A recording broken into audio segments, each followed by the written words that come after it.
दिल्ली के ओखला से एमएलए अमानतुल्लाह खान के घर सुबह से ईडी की टीम पहुंची हुई है। ये जांच दिल्ली वक्फ बोर्ड में हुई 32 भर्तियों के मामले में है। अमानतुल्लाह पर आरोप यह है कि इसमें उन्होंने गलत तरीके से लोगों की भर्तियां की। अमानतुल्लाह लेकिन ईडी पर आरोप लगा रहे हैं कि उन्हें राजनीतिक मकसद से गलत तरीके से फंसाया गया है। आज हरियाणा चुनाव को लेकर कांग्रेस की केंद्रीय चुनाव समिति की भी बैठक होगी। कांग्रेस 3 सितंबर यानी कि कल हरियाणा के लिए अपने उम्मीदवारों की पहली लिस्ट जारी करेगी। हरियाणा के चरखी दादरी में मॉब लिंचिंग पर सियासी खींचतान भी शुरू हो गई है। राहुल गांधी ने आरोप लगाया है कि बीजेपी सरकारों में उपद्रवियों को पूरी छूट है। उत्तर प्रदेश में अंबेडकर नगर से लेकर जौनपुर तक गौ तस्करों पर ताबड़तोड़ एक्शन जारी है। झारखंड में नौकरी की दौड़ युवाओं के लिए कैसे मौत की होड़ साबित हो रही है बताऊंगी आपको। और हेमंत सोरेन की चुप्पी है तो बनारस में गांधी चौराहे पर बुलडोजर चलने के बाद सियासी बवाल है। तो खबरों का पूरा पावर पैक्ड पैकेज है आपके सामने। और सबसे पहले बात दिल्ली की ही, जहां पर ओखला से आम आदमी पार्टी के विधायक अमानतुल्लाह खान के घर पर ईडी ने रेड मारी है। इस वक्त ईडी की टीम आम आदमी पार्टी के विधायक अमानतुल्लाह खान के घर के अंदर मौजूद है और तलाशी ले रही है। ईडी की टीम अमानतुल्लाह से दिल्ली वक्फ बोर्ड से जुड़े हुए मनी लॉन्ड्रिंग केस में पूछताछ कर रही है। ईडी की टीम के साथ पैरामिलिट्री फोर्स के जवान भी तैनात हैं। अमानतुल्लाह का दावा है कि सर्च वारंट के नाम पर ईडी का मकसद केवल उन्हें गिरफ्तार करना है। अमानतुल्लाह ने कहा कि उन्होंने ईडी के हर नोटिस का जवाब दिया, लेकिन बीजेपी के इशारे पर ईडी के लोग उन्हें पिछले 2 साल से परेशान कर रहे हैं। अमानतुल्लाह का घर, ये तस्वीरें इस वक्त आप देख रहे हैं और ईडी की टीम अभी भी वहां पर छापेमारी की कार्रवाई जारी रखे हुए है। आम आदमी पार्टी का कहना यह है कि ये परेशान करने की नीयत से, राजनीतिक विद्वेष की भावना से ईडी कार्रवाई कर रही है और इसके पीछे दरअसल बीजेपी का हाथ है। ईडी का आरोप यह है कि अनियमितताएं बहुत सारी देखी गई हैं, गलत तरीके से भर्तियां हुई हैं। मामला वक्फ बोर्ड से भी जुड़ा हुआ है, उसकी संपत्तियों से भी जुड़ा हुआ है, क्योंकि अमानतुल्लाह लंबे समय से वक्फ बोर्ड के अध्यक्ष है, दिल्ली वक्फ बोर्ड के। आज सुबह जब ईडी की टीम सर्च वारंट लेकर अमानतुल्लाह के घर पहुंची तो आम आदमी पार्टी के विधायक ने तो काफी देर तक दरवाजा ही नहीं खोला। गेट पर अमानतुल्लाह और ईडी अफसर के बीच में काफी देर तक नोकझोंक होती रही। तस्वीरें आपके सामने रख रहे हैं। आपको मैंने लिखा था कि 4 हफ्ते का टाइम चाहिए। मेरी मदर इन लॉ का ऑपरेशन हो रहा है, उनका ऑपरेशन हुआ है अभी 3 दिन पहले, और आप फिर मुझे अरेस्ट करने के लिए आए थे। अरे 1000% और क्यों आए हैं आप अरेस्ट नहीं करने आए तो फिर क्यों आए हैं?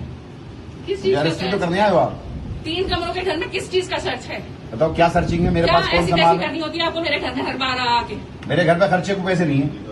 मेरी मदर इन लॉ ऑपरेशन में पड़ी हुई है, आप क्या सर्च करने आए हो? क्या है मेरे पास? जब आपको मैंने लिखा था कि 4 हफ्ते का टाइम चाहिए।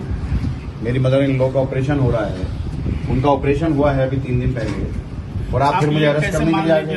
अरे 1000% और क्यों आए हैं आप अरेस्ट नहीं करने आए तो फिर क्यों आए हैं? अरेस्ट तो करने आए हो आप। 3 कमरों के घर में किस चीज का सर्च है? बताओ क्या सर्चिंग है? मेरे पास कौन सा माल करनी होती है आपको मेरे घर में हर बार आके? मेरे घर पे खर्चे को पैसे नहीं है। मेरी मदर इन लॉ ऑपरेशन में पड़ी हुई है, आप क्या सर्च करने आए हो? क्या है मेरे पास? आम आदमी पार्टी के नेता पर 32 लोगों की अवैध नियुक्ति करने का आरोप है। अमानतुल्लाह खान पर आरोप है कि दिल्ली वक्फ बोर्ड के अध्यक्ष के रूप में उन्होंने 32 लोगों को अवैध तरीके से भर्ती करवाई है। और इसके साथ ही आम आदमी पार्टी नेता ने अवैध रूप से दिल्ली वक्फ बोर्ड की कई संपत्तियों को भी किराए पर दिया है। अमानतुल्लाह पर यह भी आरोप है कि उन्होंने दिल्ली वक्फ बोर्ड का दुरुपयोग किया है। ये 4 आरोप हैं जो उनके ऊपर लगाए गए हैं। दिल्ली वक्फ बोर्ड के धन का दुरुपयोग हुआ, 32 लोगों को अवैध रूप से भर्ती किया गया, दिल्ली वक्फ बोर्ड के अध्यक्ष के रूप में गड़बड़ी हुई और गलत तरीके से वक्फ बोर्ड की संपत्तियों को किराए पर दिया गया है। हालांकि अमानतुल्लाह का कहना यह है कि ये सारे आरोप ही बेबुनियाद हैं, उनके खिलाफ कोई सबूत नहीं है ईडी के पास और ईडी का मकसद केवल उन्हें परेशान करना है, उनकी पार्टी को तोड़ना है। सर्च वारंट के नाम पर सिर्फ इनका मकसद मुझे गिरफ्तार करना है, हमारे कामों को रोकना है। पिछले 2 साल से मुस्तकिल ये लोग मुझे परेशान कर रहे हैं, फर्जी मुकदमात लगा रहे हैं, आए दिन कोई ना कोई उलझन परेशानी खड़ी कर रहे हैं और मुझे ही नहीं मेरी पूरी पार्टी को मुख्यमंत्री जी जेल के अंदर हैं, अभी मुख्यमंत्री जेल से आए हैं, संजय सिंह जेल से आए हैं और सत्येंद्र जैन जेल में हैं और अब ये मुझे गिरफ्तार करना चाहते हैं। सिर्फ इनका मकसद है कि हम लोगों को तोड़ना और हमारी पार्टी को तोड़ना।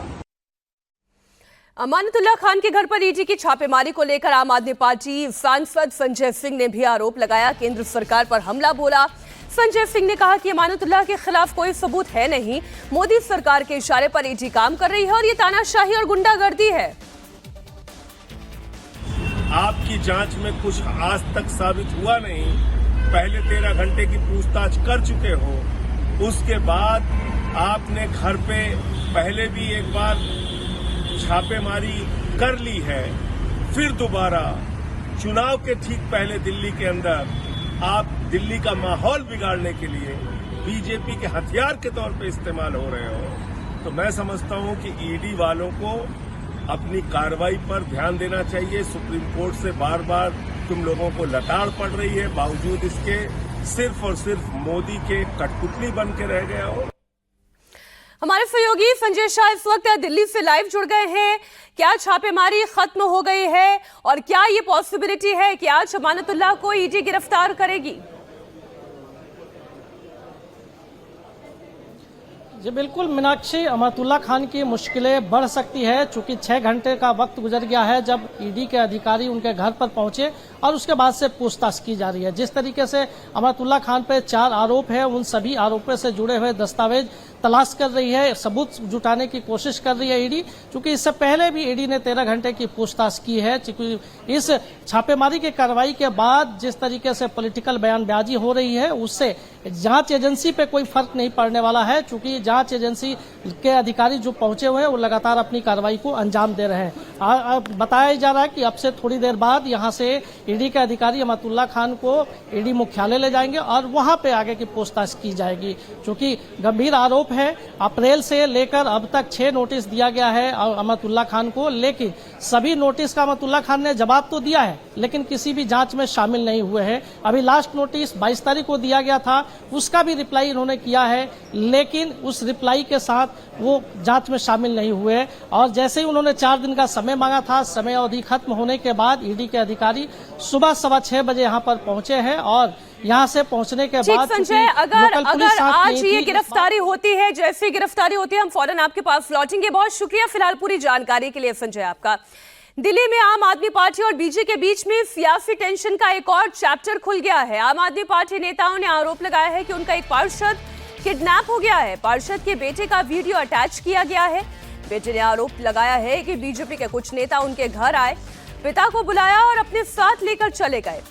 करीब 2 घंटे तक किडनैपिंग की खबर मूव करने लगी। आम आदमी पार्टी नेताओं ने ताबड़तोड़ ट्वीट करने शुरू कर दिए।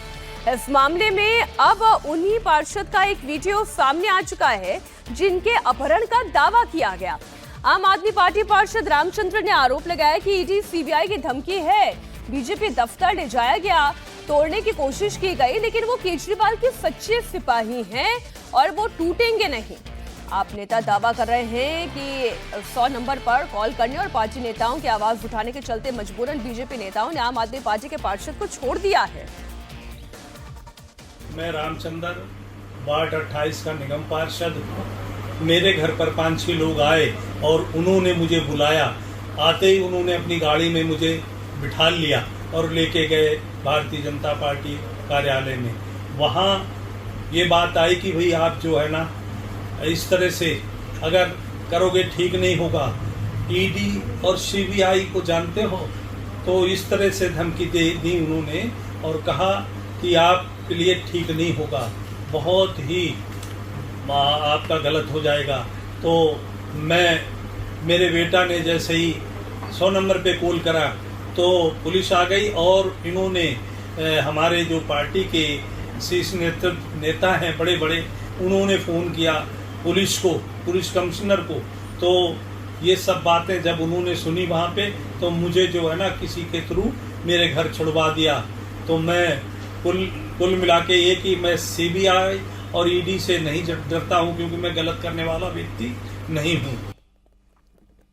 अब आम आदमी पार्टी का आरोप यह है कि एमसीडी में होने वाले चुनाव पहले आम आदमी पार्टी पार्षदों और ईडी सीबीआई की इन्हें धमकी दी जा रही है और ये बीजेपी के इशारे पर धमकियां दी जा रही हैं। एक एक करके सभी ने आरोप जो लगाया वो सिलसिला आपको बताएंगे। जैसे पूर्व मुख्यमंत्री मनीष सिसोदिया कह रहे हैं कि पहले तोड़ दो, डुबो दो, तमाम तरीके के प्रयास। लेकिन आपको बता दें, आम आदमी पार्टी के पार्षद का बेटा, ये जो रामचंद्र हैं जिनकी किडनैपिंग की पूरी बात सामने है, उनका बेटा ये कह रहा है कि बीजेपी के लोग उनके पिता को उठाकर ले गए। आम आदमी पार्टी नेता दिलीप पांडे ये कह रहे हैं कि पुलिस से मिलकर बीजेपी नेताओं ने इन्हें किडनैप कर लिया। आप सोचिए, बीजेपी और पुलिस मिलकर ये भी काम कर रही है कि वो किडनैपिंग कर रही है। खैर, आरोप है। आम आदमी पार्टी पार्षद रामचंद्र ये कह रहे हैं ईडी और सीबीआई रेड की धमकी दे रहे हैं और बीजेपी दफ्तर ले गए। अब या तो पुलिस और बीजेपी के नेता मिलकर काम कर रहे हैं, या तो ईडी सीबीआई बीजेपी के साथ मिलकर काम कर रहे हैं और बीजेपी दफ्तर लेकर जा रहे हैं, या फिर ये जो उनका बेटा कह रहा है केवल बीजेपी के लोग उठा कर ले गए। अब आम आदमी पार्टी सांसद संजय सिंह ये कह रहे हैं कि बीजेपी पार्टी नहीं, अपहरण गैंग है ये। इस तरीके के बयान सामने आ रहे हैं। बीजेपी प्रवक्ता प्रवीण शंकर ने कहा कि आम आदमी पार्टी नेता अफवाह फैला रहे हैं। इन लोगों की, आम आदमी पार्टी के लोगों की एक आदत हो गई है, ये केवल आरोप लगा के भाग जाते हैं। इसके लिए उनको प्रूफ देना पड़ेगा। पीछे भी आपने देखा होगा, कोई बोलता है मुझे इतने पैसे का ऑफर दिया गया, तो पूछा जाता है कि भैया किस फ़ोन से आया था, बोले वो नहीं बताएंगे। तो आम आदमी पार्टी के लोग ने थोड़ा सा इस समय, चूँकि दिल्ली की जनता की नज़रों में बहुत वो नीचे आ चुके हैं, तो ऐसे में परेशान रहते हैं, तरह तरह के आरोप लगा करके ऐसी न्यूज़ सनसनी पैदा करना चाहते हैं। दिल्ली में सियासी पारा अगर हाई है तो वहीं पड़ोसी राज्य हरियाणा में तो माहौल चुनाव का है और चुनावी माहौल में सियासत परवान पर है।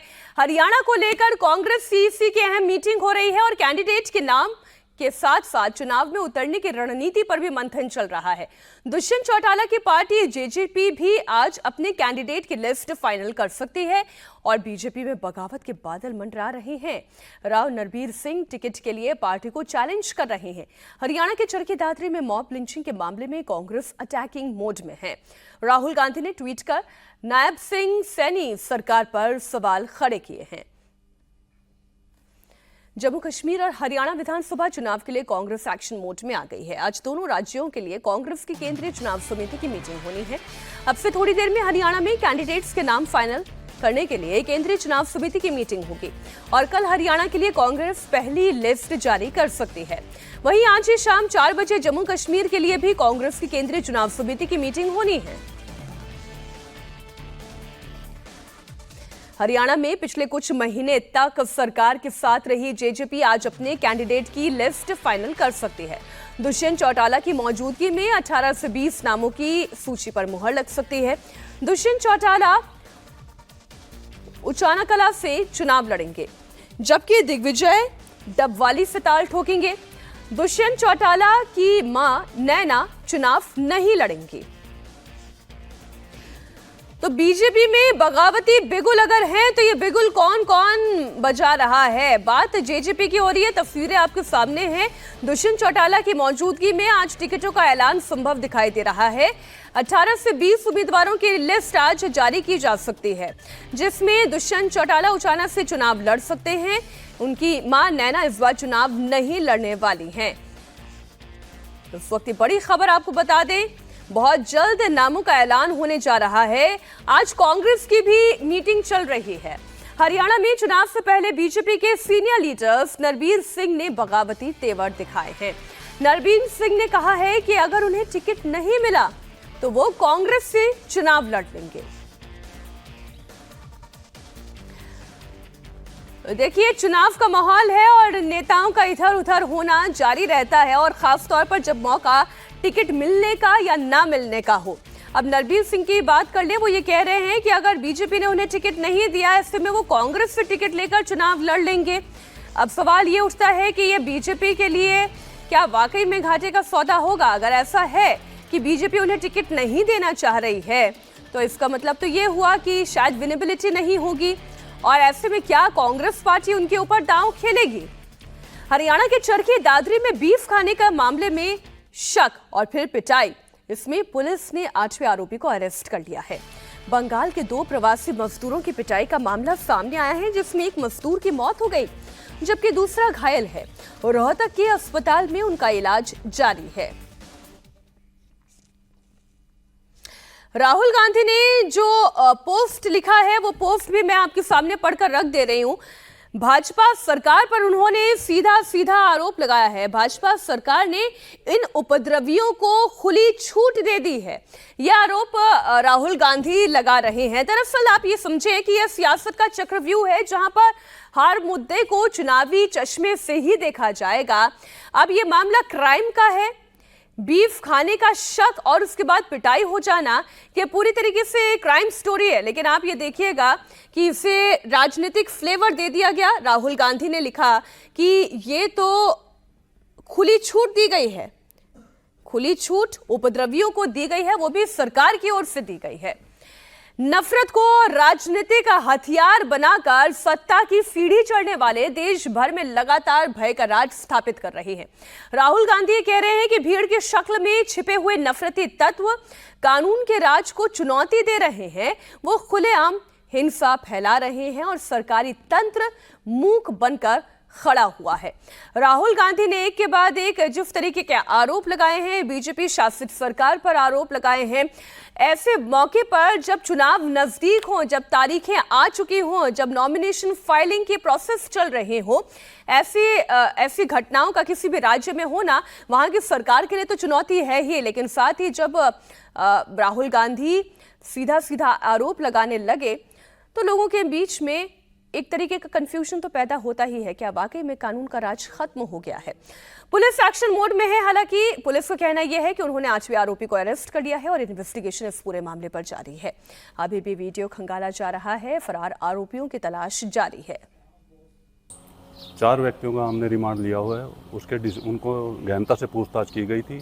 उन्होंने अपने डिस्क्लोजर स्टेटमेंट में एक व्यक्ति का वो नाम दिया है, उसको हमने गुड़गांव से गिरफ्तार कर लिया है और उसका भी 1 दिन का पुलिस रिमांड लेकर गहनता से पूछताछ की जा रही है। उसमें हमने 7 एक्यूज्ड को पहले से ही गिरफ्तार कर रखा है।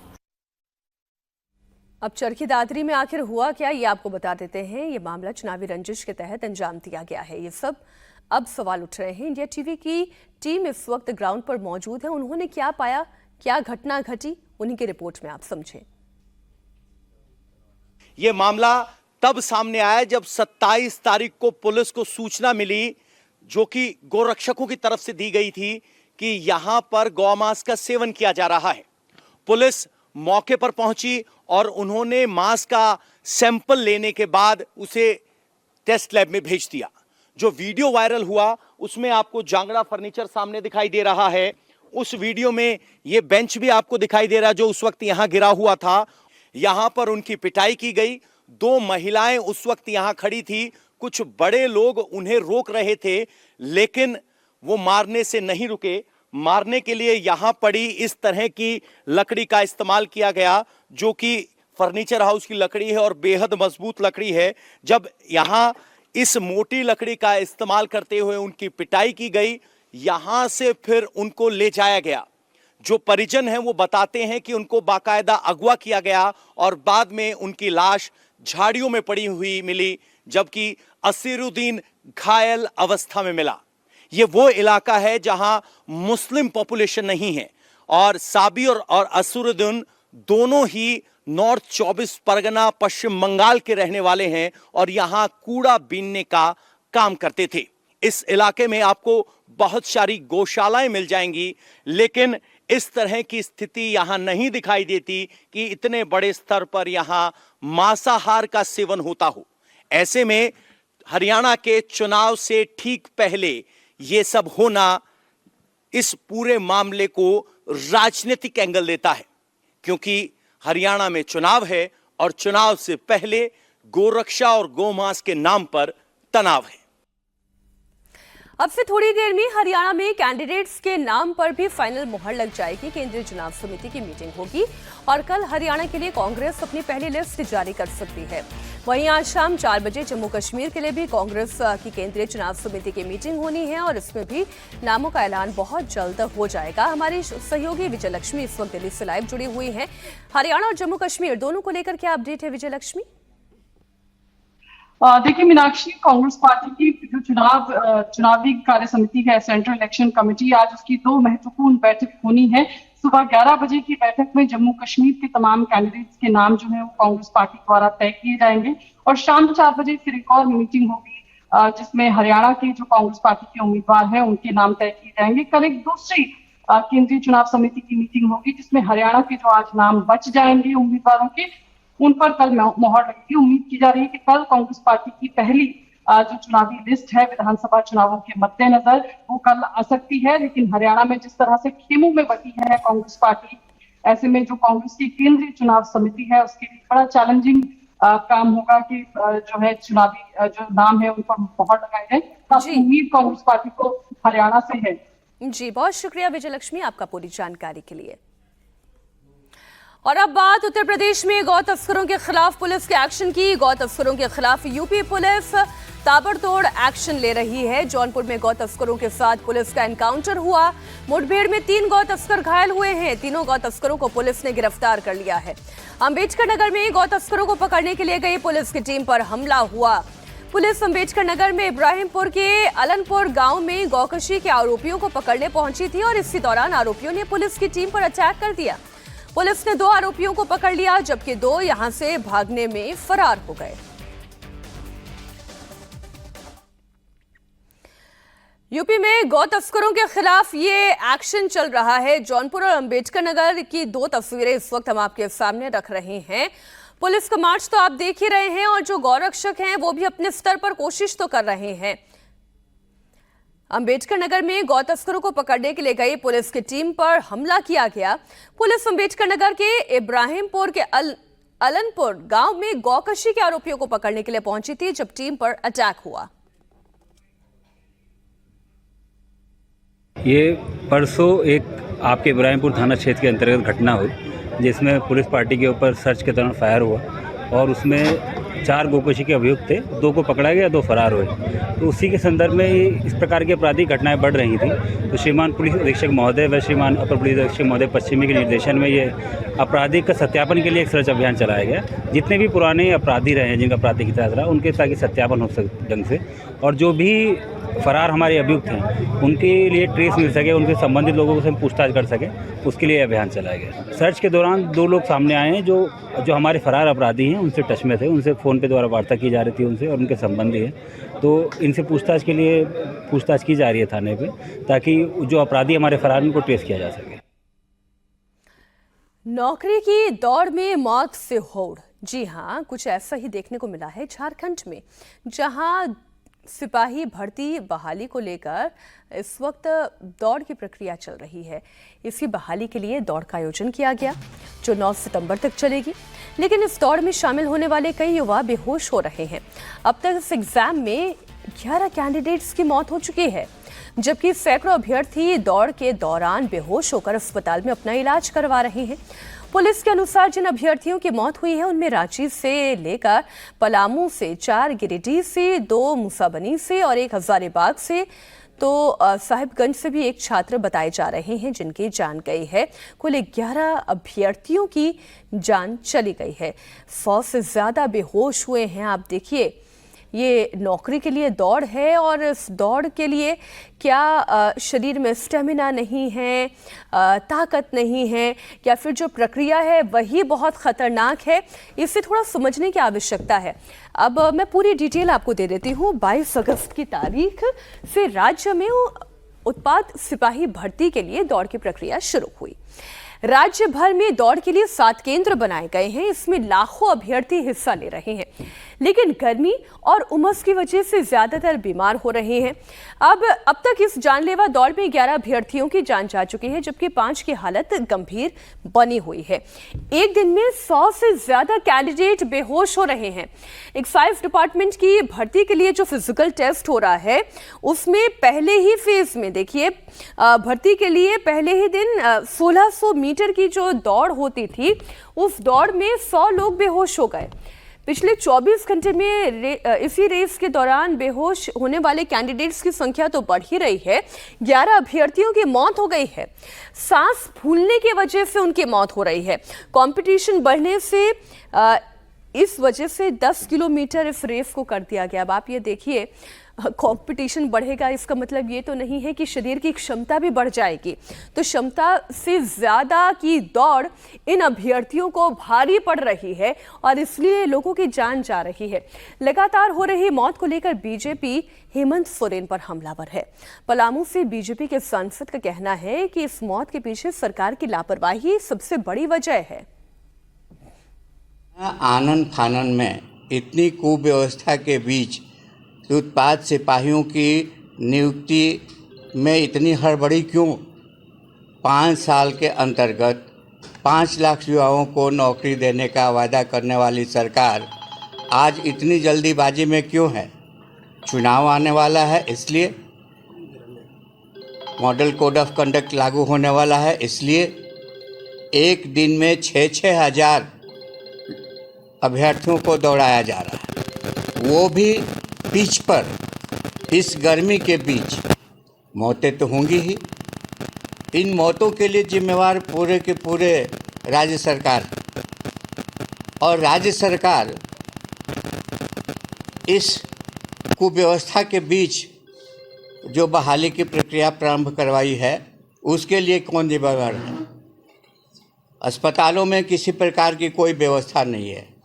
जो लोग बेहोश हो रहे हैं उनको फर्श पर लिटाया जा रहा है, उनको सलाइन भी समय पर चढ़ाने की व्यवस्था नहीं है। वर्तमान की सरकार भी तुगलकी फरमान देने वाली सरकार है।